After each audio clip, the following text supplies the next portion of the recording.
My wife and I were together for 20 years when a train derailed 2 miles from our home. It was full of chlorine gas, so when it crashed, a massive toxic cloud formed. We were eating dinner with our 17-year-old son, who was telling us about his day at school. The television was off, and our cell phones were in another room. Then we heard the sirens of the fire chief's car, dragging through our neighborhood, telling everyone on a megaphone to evacuate their homes due to the toxic chemical cloud heading right for us. Once we gathered enough supplies and clothes for a few days and got in the car, we realized that we were one of the last families to leave. Trash was split all over the neighborhood from fallen trash cans, and there weren't any cars in sight. After sitting in traffic for 7 hours, half expecting the cloud to come up behind our car, we finally arrived at Camp Rafiki. It was a summer camp for children, turned into a much-needed respite for hundreds of families. We were assigned 3 cots right beside each other, among a sea of other cots. We got freshened up, and were given any toiletries we forgot at home. Meals were cooked using the camp's kitchen. It really felt like a safe haven, but that feeling would disappear from me as soon as I remembered our home was simmering in a cloud of chlorine. I'd heard stainless steel appliances melt in chlorine gas, so I was devastated. It was going to be a mess in our neighborhood for a while, and I wondered where we were going to stay. My wife started playing the piano in the room for all to hear. There was a crowd of about 30 people around her listening intently, and even more listening from across the room. She started playing piano as a child, so it soothed her and everyone around her. I could tell she enjoyed the attention, but I was just glad she didn't feel as upset as me. Our son was talking with a group of teenagers around the foosball table. Seeing my family so calm and even enjoying themselves suddenly made me feel calm. I went from stressed and tense to relaxed and desperate for some sleep, so I laid on my cot and passed out. I woke up hours later. It was dark outside, and it seemed like everyone was sleeping in their cot except my wife. Her cot was empty, so I took a look around. I found her sitting cross-legged on another man's cot. He was sitting on it with her awfully close, while she was telling him a story from her childhood. I cleared my throat and asked her to come to bed. She hesitated, and it looked like she tried to think of a reason to stay, but there wasn't any reason I would accept to allow her to continue talking to this guy late into the night. I knew her extremely well by this point, so I knew she knew how bad it was that she was up talking to this guy while I was sleeping. Back at our cots, I asked her why she was talking to him and what they said. She was embarrassed and said it wasn't a big deal. They were just getting to know each other. I asked what she now knew about him. She just said it wasn't important and laid down to sleep.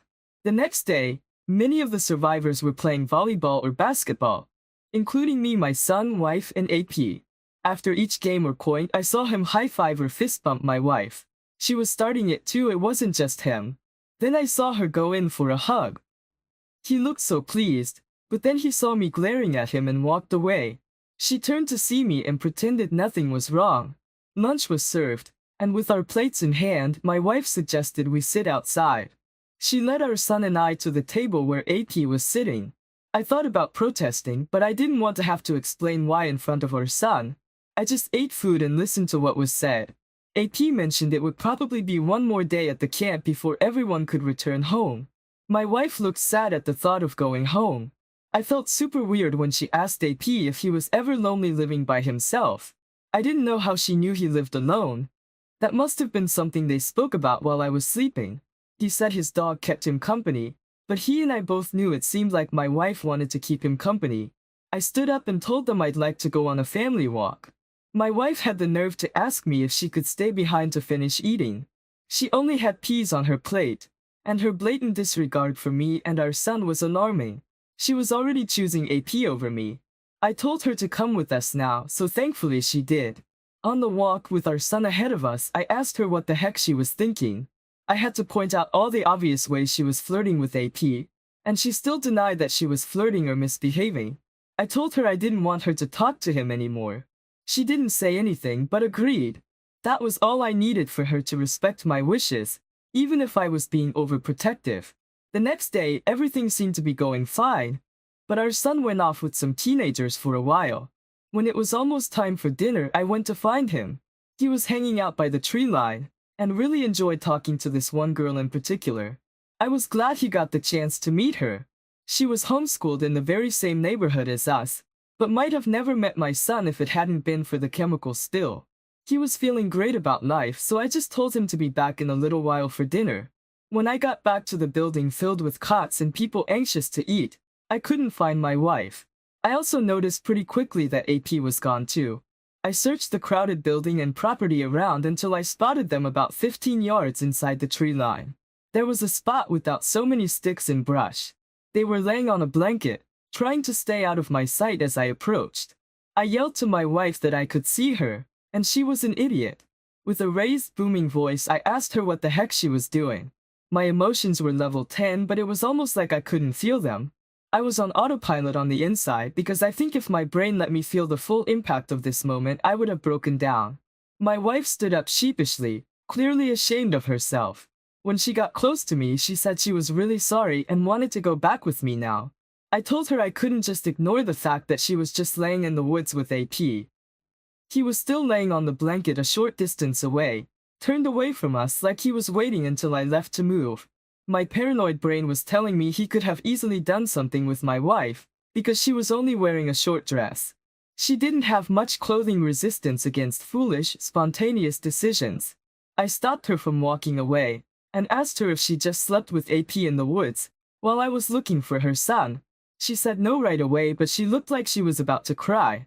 I asked why she looked like this, but she just ran away back to the cots. I was getting extremely annoyed, and refused to even speak to AP. My wife was acting like someone who suddenly had no idea how to behave like an adult. I decided as I followed her that she was at least having an emotional affair, and consciously decided to sneak into the woods with him, where they may or may not have had sex. This was grounds for divorce, and it never would have happened if the train didn't derail. That night, as our son slept, I woke up my wife and got her to confess. They did have sex, but it only lasted all but 5 minutes, and she completely regretted it. They waited so long to go into the woods that it literally ended right before I found them. I can't explain how terrible I felt at this moment. I felt like my home was gone and now my family was too. Then my wife added that she knew AP before this. She'd been over to his house to welcome him to the neighborhood, and a few other times when I was at work. I was fuming. She said they never did anything before this, but I found that very hard to believe because now, in an emergency situation with her own family, she slept with him. I went over to AP as he slept and whacked him over the head with his hardcover book a few times. He was alarmed. Then I had to make myself stop. So I just went outside to jog around the property. I planned out how I was going to separate from and divorce my wife. When we were cleared to return to our neighborhood, I told her I was going to file for divorce, so she needed to stay somewhere else. She bawled and cried and begged me to forgive her for our son's sake, so she could come home with us and help clean up the mess left behind, so our lives could return to normal. She said 5 minutes of meaningless mistake sex shouldn't be enough to end 20 years of marriage.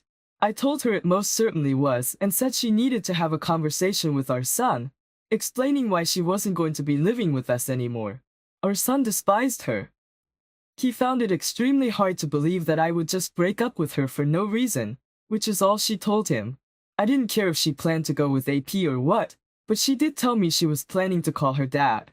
For months later, the house I now share with my son was fully stored, with the melted appliances and wiring replaced. I told my son by this point what really happened so he might be more prepared for his date and future. Obviously, he couldn't think of his mom the same way after that. He was hurt by her actions too, and he let her know about it when she called me in tears, asking to come back home.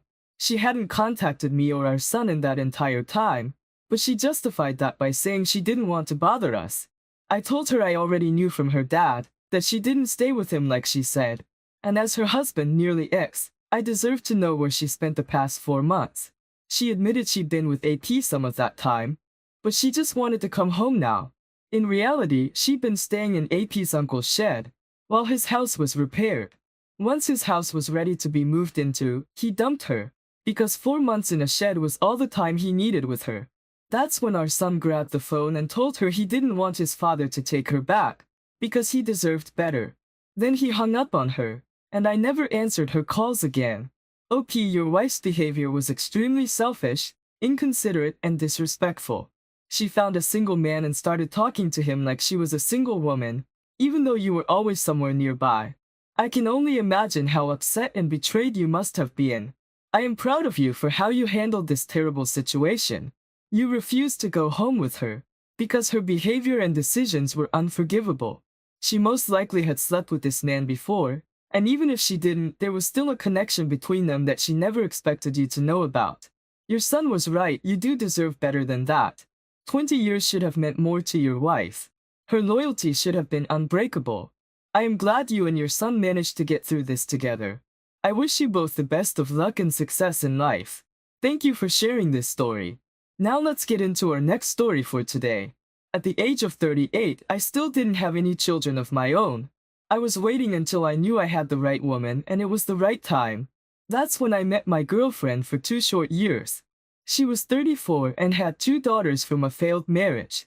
She seemed like a woman who was reeled into a long-term relationship with a bad man due to an unexpected pregnancy and her mother's poor advice. I decided to continue seeing her, and the more we got to talk, the more I fell for her. She was incredibly smart and loved history. She read out loud to her kids every night, and was going to school online to earn her teaching degree. Even though life threw her curved balls, she was trying hard, which was what I respected most about her. Things changed after her sister passed away unexpectedly. My girlfriend became overwhelmed with grief. She felt like she could die at any minute and found it disturbing that all humans ever do is waste time until they inevitably die.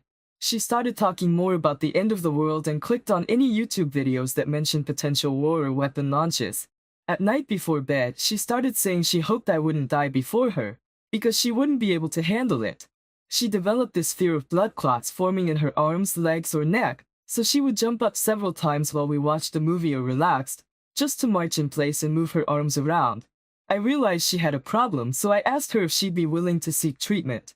She didn't want to go to counseling, but she did believe in God, so I suggested she ask the church for help of some kind. My girlfriend was skeptical she could handle any other weekly activity besides raising the children and doing online classes.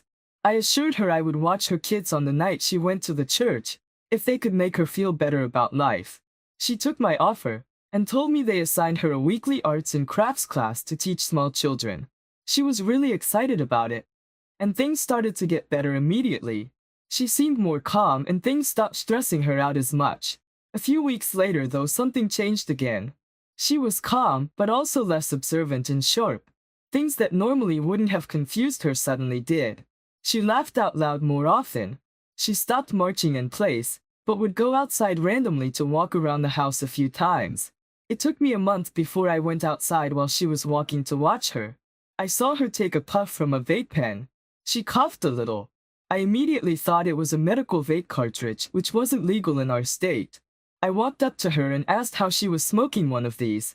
She was hesitant to say anything and tried to show me it wasn't what I thought it was, but in doing so, I discovered it was. I made a confident guess that each time she stepped outside was to vape without me knowing. She admitted it wasn't just for that, but she enjoyed the walking too. I asked how she was getting these cartridges, and she didn't want to tell me. She said it was no concern of mine, and I should just let her continue what she's doing because she feels better now. I took this time to mention that we hadn't made love in quite some time, so I was worried that she was getting love from someone else, and that maybe this person was also giving her cartridges. Her jaw dropped and she denied this, but I could tell instantly that I guessed what was happening. She wouldn't admit it though, and why wouldn't she?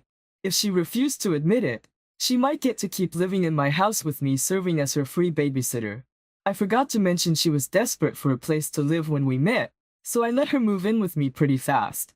Now I felt like a fool because she was up to something. I ordered a GPS tracker to put on her car. The next time she said she was going to her class, I anxiously watched her location on my phone. I was infuriated at this point, sure that she was taking advantage of me. I watched until she arrived at the crappy motel across from the cemetery. I asked her mom to come watch the kids, and told her what was going on. She was surprised and didn't want to believe me, but she did come watch the kids. I got to the hotel and started filming on my phone. I banged on the door in front of her car, and heard a scramble inside. When AP opened the door, he only had a towel around his waist, and I could see my wife's eyes peeking out from behind the bed. I told her I could see her, and felt my heart twist like a pretzel. I asked if this was the guy she got her cartridges from, and he said it was none of my business. I snapped, screaming in his face that it was most certainly my business. AP just put his hands up and told my wife it was time to go home to daddy. Outside she told me she only lied to protect me and the kids because she didn't trust this guy. There were so many things wrong with that statement. I pointed out that she was a complete idiot for meeting this guy alone in a hotel room, if she didn't trust him. Secondly, I said she didn't need to protect us from that guy. She just didn't want me to know she was sleeping with him in exchange for illegal drugs. All taking place while I watched her kids as she could go to the church. I screamed that she was just using me for a place to live, but I knew now she was a horrible mistake. I didn't love her because she just proved she didn't love or respect me. She was selling herself for drugs. I left her there in the motel parking lot. I didn't care if she followed me, but she did. She heard me telling her mom and kids to get the flip out of my house. When they yelled in protest, I called her a lying cheater, among other truthful insults. Eventually, they got the gist and started packing their cars with children and stuff. While they did so, my girlfriend tried telling her mom I didn't want them to live in my house anymore, because I was selfish and evil. I disproved that by showing her mother the video I took. Her mother was furious, and told her daughter I should leave her. After the extreme dishonesty and betrayal, it was just a short while later, while they were all living at her mom's house, that my ex was arrested on drug charges. OP, I am sorry your girlfriend convinced you to let her move in with her kids, only to prove she was a selfish and disturbed woman. She could have resolved these issues and sought help properly, but she took the route that would benefit her the most without consideration for her kids or you.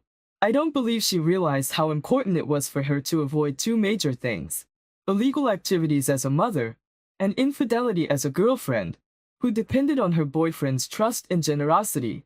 She ruined whatever chance you all had for a happy life together, simply because she couldn't handle her grief and mental obstacles in an honorable way. You have a second chance to find true love and have your own children. I appreciate you sharing this story as an example to our viewers. Thank you all for taking the time to listen to both stories for today.